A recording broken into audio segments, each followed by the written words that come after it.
Hello everyone, this is Dr. Sangeeta Chaudhary and once again I welcome everybody to my lecture class. In my today's class, I am going to discuss about a very important topic, that is the interpretation of thyroid function test. Many times we will be sending thyroid function test, but at the end of the day we remain confused how to do the interpretation of those tests. Now let's discuss about the interpretation of thyroid function test.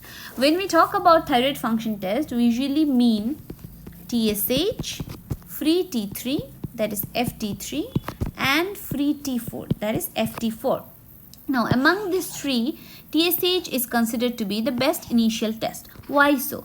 Because in cases of very mild hypothyroidism also, TSH gets elevated, and in cases of very mild hyperthyroidism also, TSH gets suppressed, right? So basically normal TSH, if TSH is normal, we can exclude almost all the thyroid disorders. That is why it is considered as the best marker.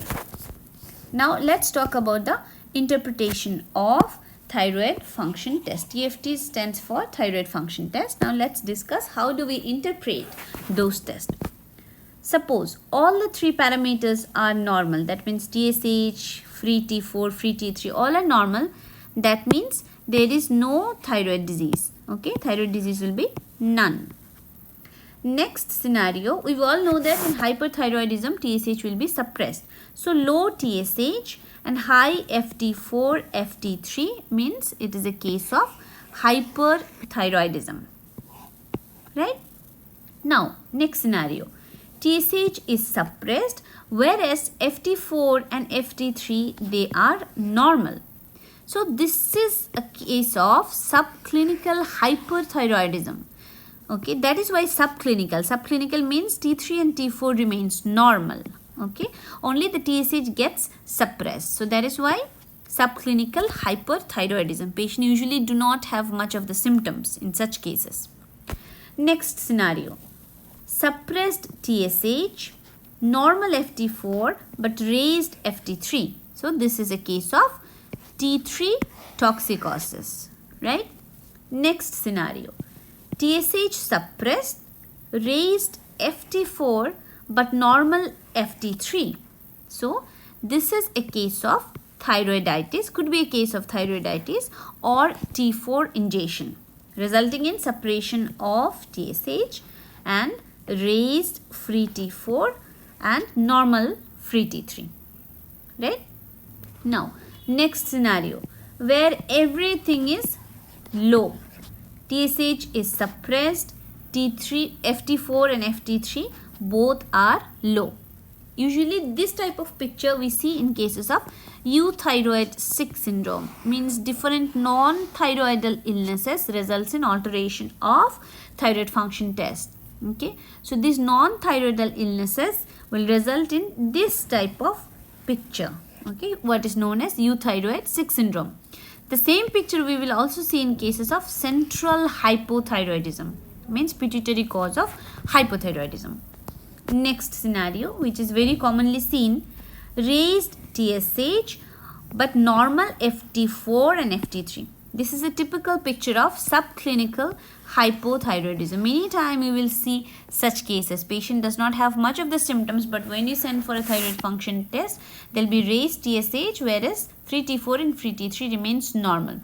So this will be subclinical hypothyroidism, right? Or it can be a case of where the patient is recovering from euthyroid sick syndrome.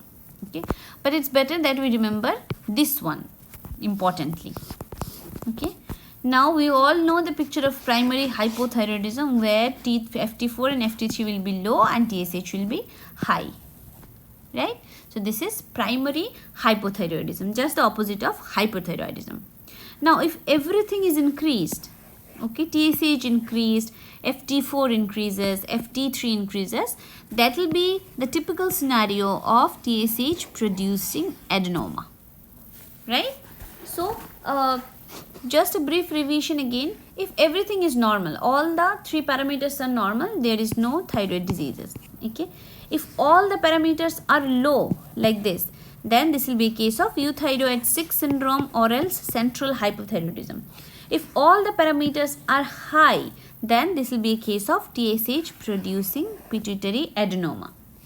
Now, if only TSH is low, suppressed, rest of the things are normal, then it is a case of subclinical hyperthyroidism where TSH remains suppressed. Just the opposite, if TSH increases and FT3 and FT4 remains normal, then it's a case of subclinical hypothyroidism, right?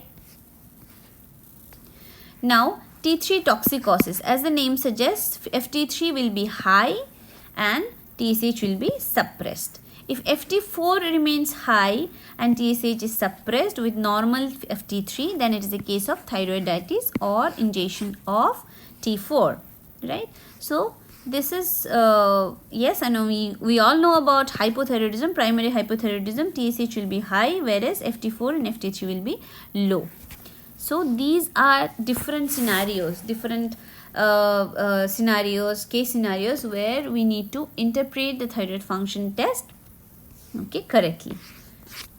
So I hope this class was helpful for you, and from now on I hope all the students, specifically the exam going students, and of course the doctors who are practicing, you will find it useful, you will find it helpful, okay, to interpret the thyroid function. Thank you so much for attending the class.